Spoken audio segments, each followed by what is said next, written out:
నమస్తే, నా పేరు స్వప్నిక వాల్మీకి. మార్నింగ్ ప్రైమ్ టైంలో ఒక బ్రేకింగ్ న్యూస్ చూస్తున్నాం. నేడు అంబేద్కర్ కోనసీమ జిల్లాలో సీఎం చంద్రబాబు పర్యటించనున్నారు. కాట్రేనికోన మండలం చెయ్యూరులో పింఛన్లను సీఎం చంద్రబాబు పంపిణీ చేస్తారు. నేరుగా లబ్ధిదారుల ఇళ్లకు వెళ్లి పింఛన్ సొమ్మును సీఎం చంద్రబాబు అందిస్తారు. పింఛన్ల పంపిణీ అనంతరం ప్రజావేదిక సభలో పాల్గొననున్నారు. స్థానిక టీడీపీ నేతలతో ముఖాముఖి నిర్వహిస్తారు. చెయ్యూరులో పేదల సేవలో అలాగే ఆ కార్యక్రమంలో పాల్గొంటారు. ఏడాది కాలంగా 34,000 కోట్ల రూపాయలను పింఛన్ రూపంలో పంపిణీ చేసింది ఏపీ ప్రభుత్వం. సో ఇదే అంశానికి సంబంధించి మరింత సమాచారం మా ప్రతినిధి హరికిషన్ అందిస్తారు. హరికిషన్. Thank you Swapnika. ప్రధానంగా పింఛన్ల పంపిణీని ప్రతి నెల కూడా పండగ వాతావరణంలో ఆంధ్రప్రదేశ్ ప్రభుత్వం నిర్వహిస్తోంది. ప్రతి నెల కూడా రాష్ట్ర ముఖ్యమంత్రి చంద్రబాబు నాయుడు నేరుగా లబ్ధిదారుల వద్దకే వెళ్లి ఆయన పంపిణీ చేస్తున్నటువంటి పరిస్థితి ఉంది.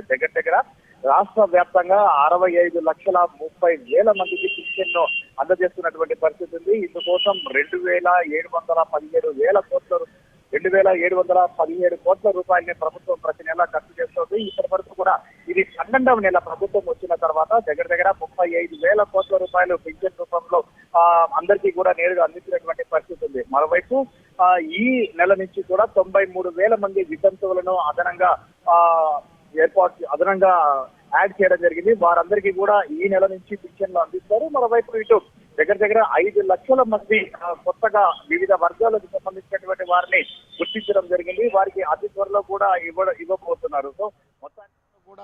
ఇవ్వబోతున్నారు. సో మొత్తానికి ఏదైతే ఎన్నికల ముందు ఇచ్చినటువంటి హామీ నేపథ్యంలో ప్రభుత్వం అధికారంలోకి వచ్చిన తర్వాత 2,000 రూపాయలు అదనంగా పెంచి 1వ తేదీ వచ్చినాకనే టంచన్గా పింఛన్ ఇచ్చేటటువంటి కార్యక్రమానికి శ్రీకారం అయితే చుట్టారు. ఈ నేపథ్యంలోనే ఆయా నియోజకవర్గాలకు సంబంధించి స్థానిక ఎమ్మెల్యేలు అలాగే మండలాల వారీగా నాయకులు, గ్రామాల వారీగా నాయకులందరూ కూడా ప్రతిరోజు ఉదయాన్నే వేకువజాము నుంచే లబ్ధిదారుల ఇంటికి వెళ్ళి నేరుగా అధికారులు నాయకులు కలిసి పింఛన్ అనేది ఒక పండగ వాతావరణం నిర్వహిస్తున్నటువంటి పరిస్థితి ఉంది. ఈ నేపథ్యంలో ఈ నెల ముఖ్యమంత్రి చంద్రబాబు నాయుడు తూర్పు గోదావరి జిల్లాలో పర్యటిస్తున్నటువంటి పరిస్థితి ఉంది. ముమ్మడి వరం నియోజకవర్గంలోని చెయ్యేరు గ్రామంలో ఆయన నేరుగా లబ్ధిదారుల ఇంటికి వద్దకు వెళ్ళి పింఛన్ అయితే అందిస్తున్నారు. మరోవైపు ఒకసారి మనం చూసుకోవచ్చు, ఆ పింఛన్ అందించడమే కాకుండా అక్కడ ఉన్నటువంటి గ్రామంలోని యువతతో వివిధ వర్గాలకు సంబంధించినటువంటి ప్రజలతో ముఖాముఖి కూడా నిర్వహిస్తారు. ఈ పింఛన్లు అందించిన తర్వాత అక్కడ ఉన్నటువంటి సమస్యలను ఆయన దృష్టికి తీసుకొని వస్తే వెంటనే వాటికి అక్కడే పరిష్కారం చూపేటువంటి